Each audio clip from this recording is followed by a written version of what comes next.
André Breton, voulez-vous, nous allons commencer d'une façon tout à fait simple et je vais vous demander qu'est-ce que le surréalisme?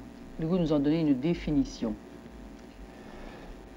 Eh bien, cette définition n'a pas bougé dans son principe depuis le jour où elle a été formulée, c'est-à-dire en 1924, où le surréalisme était présenté comme automatisme psychique pur, par lequel on se proposait d'exprimer, par écrit ou de toute autre manière, le véritable mécanisme de la pensée. Il s'agissait d'une dictée de la pensée en dehors de tout contrôle, et ceci était très important, de tout contrôle exercé par la raison et en dehors de toute préoccupation esthétique ou morale.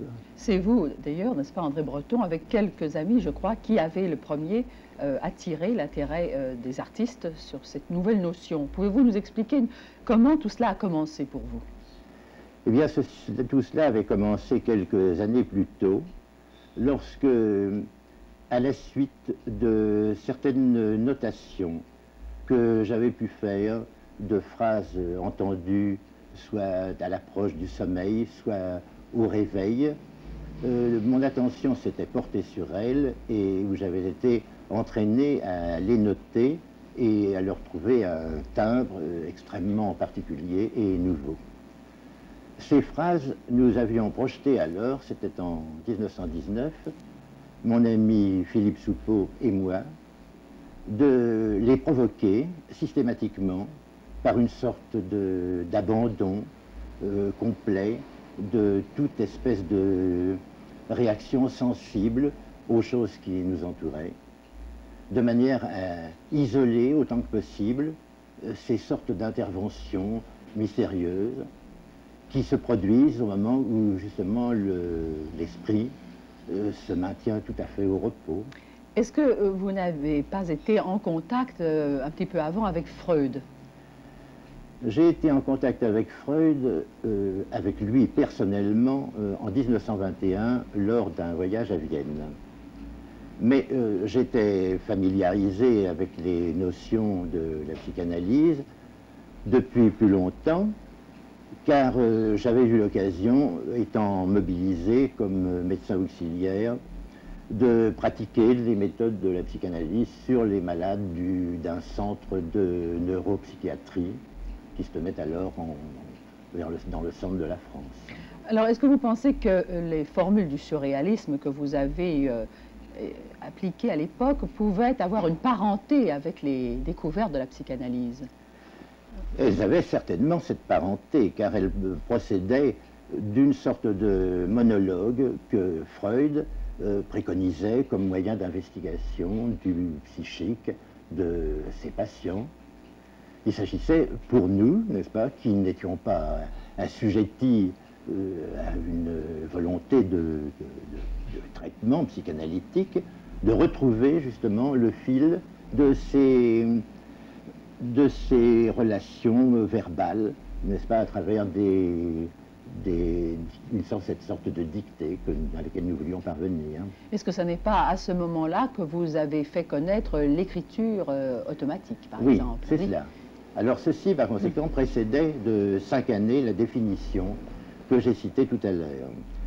Nous avions donc, Soupeau et moi, rempli un certain nombre de cahiers d'écriture non surveillée, en nous interdisant scrupuleusement de nous relire, ni d'apprécier en cours de route le produit de cette activité. En somme, c'était une réaction contre la raison trop raisonnante. Oui, c'est cela, contre le rationalisme, d'une part, et contre le positivisme philosophique, d'autre part. Est-ce qu'à l'époque même, vous n'avez pas été amené à rencontrer Dada?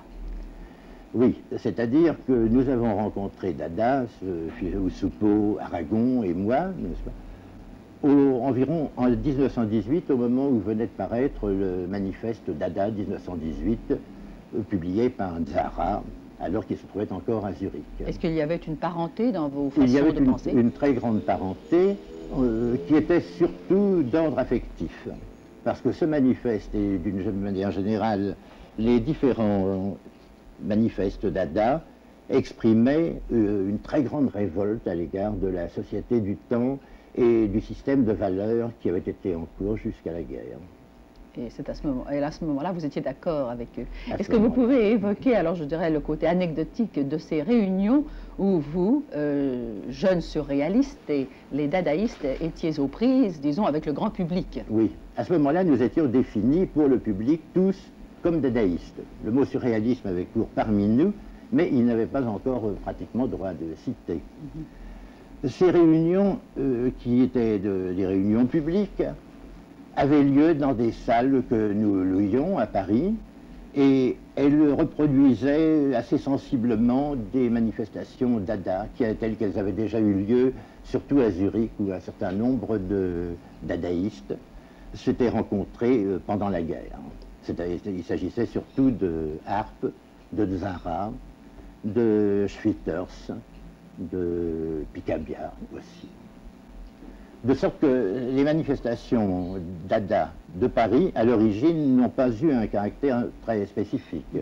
Est-ce que ça se déroulait calmement, comme des assises Non, c'était au contraire des manifestations qui tendaient à exprimer notre position de révolte totale à l'égard, n'est-ce pas, des opinions qui se professaient encore.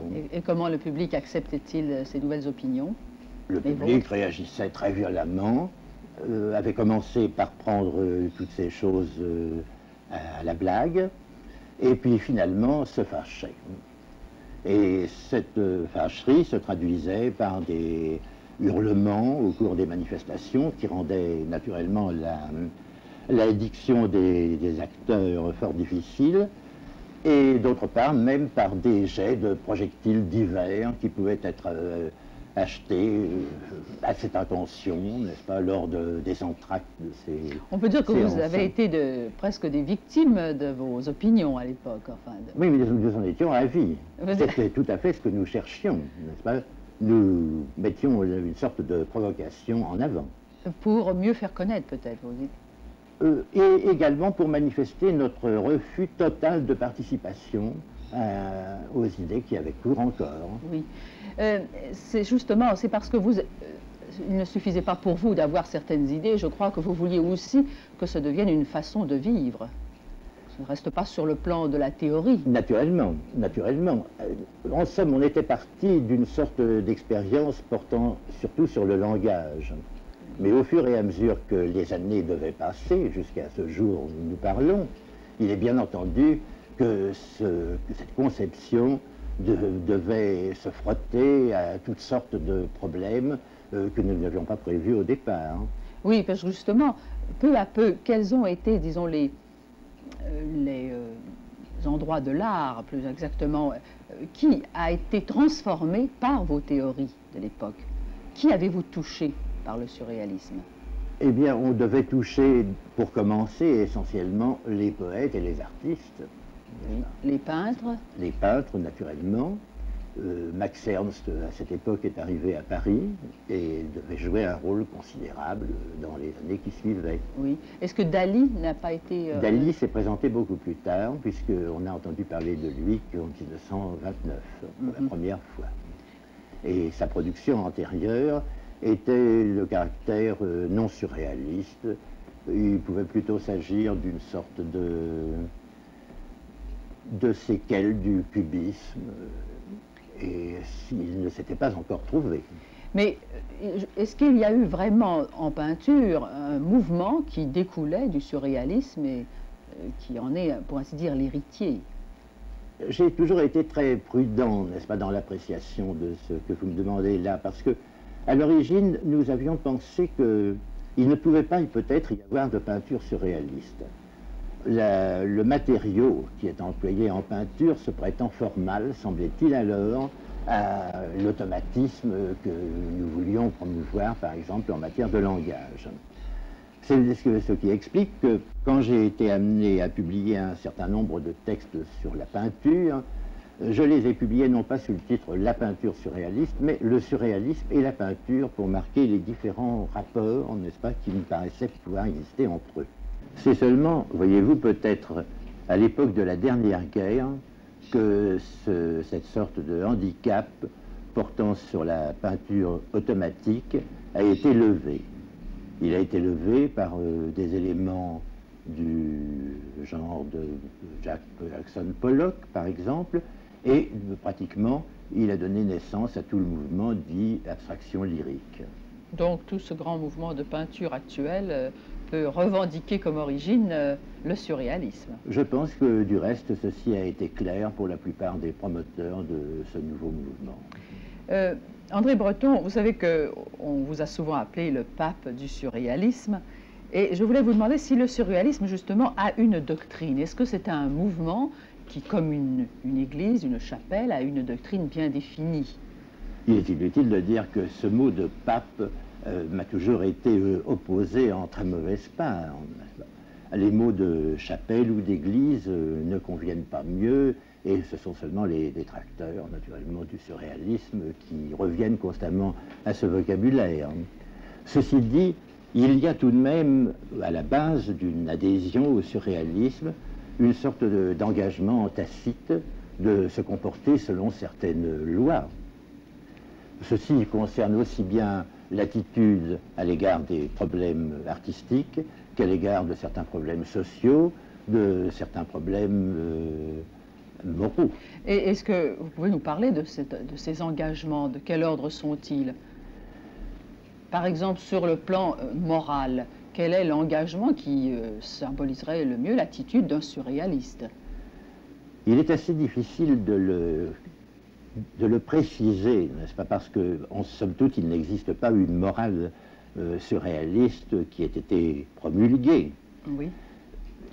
Il s'agit tout simplement de rester en liaison continue avec les principaux objectifs qui ont été déterminés au départ et qui, très sommairement, pourraient être ramenés à des impératifs sur le plan de la liberté, de la poésie et de l'amour. Donc on peut dire qu'avec les mots liberté et amour, on atteindrait le noyau de la doctrine. Certainement. Laquelle ne peut guère que très difficilement être explicitée en termes clairs, n'est-ce pas, parce que nous ne sommes tout de même pas dans un mouvement politique ni dans un mouvement religieux. Oui, vous ne faites pas de prosélytisme en dehors des membres qui... Aucunement, n'est-ce pas? L'intention même avait été, aux alentours de 1930, de ma part, de demander l'occultation profonde du surréalisme pour exposer que nous n'avions aucun intérêt à nous manifester sur des tréteaux et que, d'autre part, nous ne tenions qu'à des adhésions qui viennent du cœur.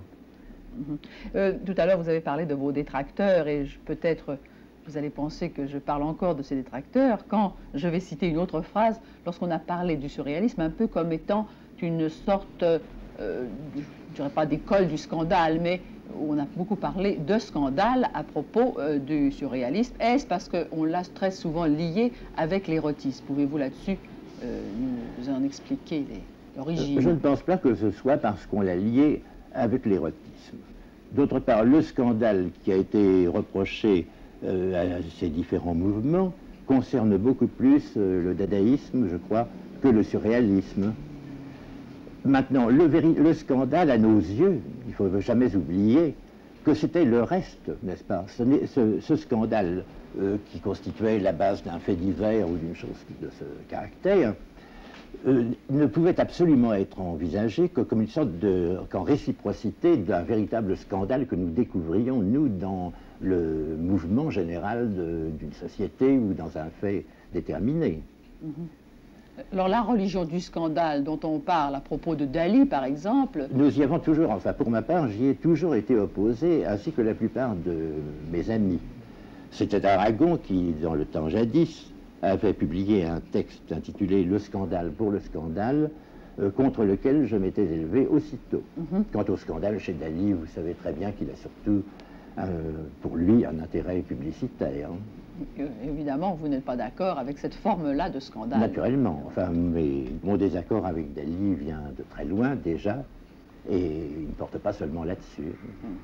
Justement, est-ce que vous voulez nous parler maintenant de ceux qui, actuellement, sont de ceux que vous pourriez nommer parmi les surréalistes actuels? soit qui sont partis avec vous au départ, vers les années 1920, soit que ce soit de nouveaux artistes. Eh bien, n'est-ce pas, il y a eu dans le surréalisme tout un jeu d'entrée et de sortie, de sorte que l'équipe constituante se trouve aujourd'hui considérablement diminuée et disséminée. La mort de Benjamin Péret, il y a 3 mois, n'est-ce pas, a considérablement accentué ce vide. Max Ernst, n'est-ce pas, a été un peintre extrêmement important dans le surréalisme jusqu'à la toute dernière période.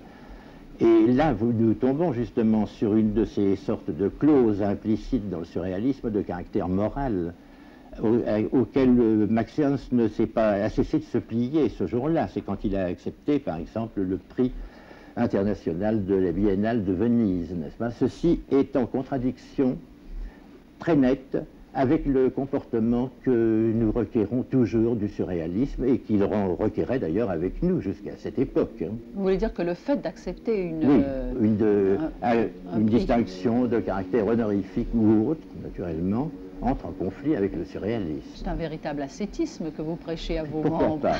Pourquoi pas? Oui, alors ainsi Max Ernst est un peu Max maintenant en Ernst dehors. maintenant se trouve un petit peu écarté.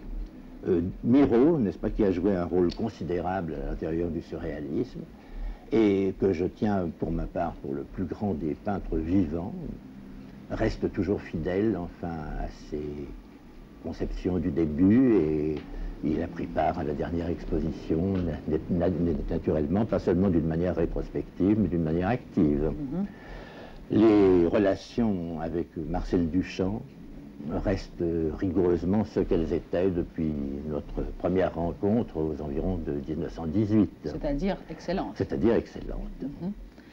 Est-ce que Magritte, parmi les peintres, n'est pas... Magritte, qui naturellement représente une autre branche d'expression, tournée davantage vers la figuration, reste aussi parfaitement surréaliste dans l'esprit. Sur le plan poétique, l'œuvre de Magritte nous reste enfin très chère. Et est-ce que Aragon, lui, s'est carrément dissocié de votre mouvement, je crois? Ah, tout à fait, il y a bien longtemps de cela, n'est-ce pas? Ceci nous ramène à 1932 environ, époque à laquelle il a décidé, à la suite de certains désaccords d'ailleurs survenus entre nous, de se consacrer uniquement à l'activité politique, en l'espèce, enfin, à l'activité communiste. Justement, à ce sujet-là, André Breton, pouvez-vous nous dire quelle a été l'attitude du surréalisme et la vôtre vis-à-vis le communisme? Eh bien, dans les environs de 1925, nous avons éprouvé à plusieurs une très forte attraction pour les thèses du Parti communiste, et nous avons tenté d'ailleurs, la plupart d'entre nous à l'époque, d'adhérer à ce parti. Ceci s'est fort mal passé en général. Nous avons été l'objet de très grandes suspicions de la part des cadres de ce parti et pratiquement je m'en suis retiré très peu après. Nous avons continué ensuite à participer à une activité révolutionnaire à l'intérieur d'une association qui s'était fondée d'ailleurs pratiquement sous mon impulsion et qui était devenue l'association des artistes et écrivains révolutionnaires, dont j'ai été pratiquement exclu le premier. Cette révolution étant une révolution d'ordre politique ou d'ordre moral? Là, il moral. s'agissait de révolution politique. Il y a eu un passage important, n'est-ce pas, dans notre évolution, qui se caractérise par le passage, par exemple, d'une revue que je dirigeais d'abord, qui s'appelait La Révolution surréaliste, à une revue que je dirigeais ensuite, qui s'appelait Le surréalisme au service de la Révolution. Dans ce second cas, le mot révolution était à entendre tout de même dans son sens social. Depuis que cette revue, La Révolution, ne paraît plus, André Breton, comment est-ce que vous vous manifestez sur le plan des idées politiques? Eh bien, un assez grand nombre de tracts signés de la plupart des surréalistes d'alors ont rendu compte, au fur et à mesure que les années passaient, de leur dissentiment avec le régime communiste tel qu'il fonctionne, et pratiquement, on peut estimer que de plus en plus, on s'est écarté de l'orthodoxie de ce côté. Est-ce qu'à un moment, vous n'avez pas donné votre adhésion à un mouvement qui s'appelait, je crois, le Front International? En tout cas, il était question de citoyens du monde. Oui, en effet, c'était après mon retour à Paris vers 1946. Un mouvement venait de se fonder sous le titre de Front Humain et prétendait à la création des États-Unis du monde. Une propagande active était faite en ce sens. Un certain nombre de communes dans divers pays étaient mondialisées, comme on disait alors, et tout semblait prendre de ce côté un très grand essor. Il est probable que l'arrivée et la concentration sur sa personne de Gary Davis, malheureusement acteur de profession, a contribué à l'échec relatif de ce mouvement. Je peux vous demander actuellement, André Breton, quelles sont les personnalités ou les surréalistes actifs qui vous entourent? Eh bien, ils sont nombreux. Leurs noms sont quelquefois encore inconnus du public. Il y a parmi eux des poètes, nécessairement, aussi bien que des écrivains et théoriciens, et aussi des artistes. Ce sont des jeunes qui viennent vers vous? Oui, pour la plupart, ce sont des jeunes. Justement, est-ce qu'il y a eu une évolution dans le surréalisme? Et s'il y en a eu une, dans quel sens? Je crois qu'il y a eu une évolution en ce sens qu'on a cherché à préciser un certain nombre de points laissés vagues au départ, mais il n'y a pas eu de retour sur les principes fondamentaux du mouvement. En réalité, le surréalisme s'est plutôt étendu en surface. Je parle de la surface des problèmes qu'il a pu aborder. Par exemple, ces problèmes maintenant, c'est-à-dire que vous vous attaquez à tous les problèmes de la condition humaine. Oui, malgré tout. Et au fur et à mesure également de ce qui se passe dans le monde, c'est-à-dire en fonction des événements nouveaux et des perspectives nouvelles qui naturellement viennent s'offrir. Par exemple, actuellement, nous assistons à ce qu'on appelle l'anti-roman, où l'objet semble être le but exprimé par des écrivains comme Robbe-Grillet ou Butor. Est-ce qu'il n'y a pas là une espèce de réaction contre les valeurs du surréalisme? Je suis assez peu au courant de ces tentatives. D'ailleurs, j'ai toujours fait d'assez grandes objections à l'activité des romanciers. Et d'autre part, je crains que tout ceci, en effet, ne soit monté internationalement à des fins probablement réactionnaires. N'est-ce pas, ce Robbe-Grillet, n'est-ce pas? On n'a rien à voir avec ce personnage-là. Vous comprenez? Oui. C'est une chose de mode actuelle, ça. Et est-ce qu'il y a un rapprochement entre le surréalisme et le surnaturel? Vous savez sans doute que le mot surnaturalisme avait été proposé par Nerval en des temps lointains. Au moment où il s'est de nouveau préoccupé de découvrir un mot qui convienne à un certain nombre de recherches qui étaient les siennes, Apollinaire aussi s'était heurté au mot de surnaturalisme et l'avait évité, pour éviter justement cette implication du surnaturel à l'intérieur, n'est-ce pas, du mouvement et de l'esprit qui l'animait. Le surréalisme a toujours vécu néanmoins en relation avec ce que nous avons appelé le merveilleux. Ce merveilleux était revendiqué très précisément dans le manifeste de 1924 où il était dit que le merveilleux est beau, il n'y a même que le merveilleux qui soit beau. Nous avons toujours manifesté la plus grande curiosité de l'activité onirique et des explorations qu'on pouvait faire porter sur elle.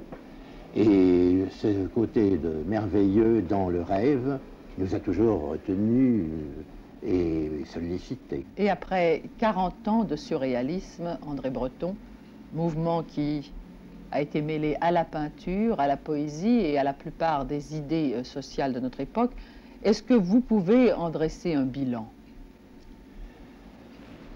Eh bien, je pense que le surréalisme a agi, la critique veut bien nous l'accorder, d'une manière très générale sur la sensibilité du temps. Il est hors de doute qu'un certain nombre de valeurs morales, intellectuelles, se sont trouvées très grandement modifiées. Ce n'est pas à moi, malgré tout, d'établir ce bilan parce que je suis beaucoup trop parti dans cette question pour m'instituer juge. Il me semble néanmoins que la plupart des œuvres qui ont été reconnues pour valables depuis ces 40 ans ont toutes entretenu avec le surréalisme des rapports assez étroits, même lorsque les œuvres en question ne se rattachaient pas à l'orthodoxie proprement dite du mouvement.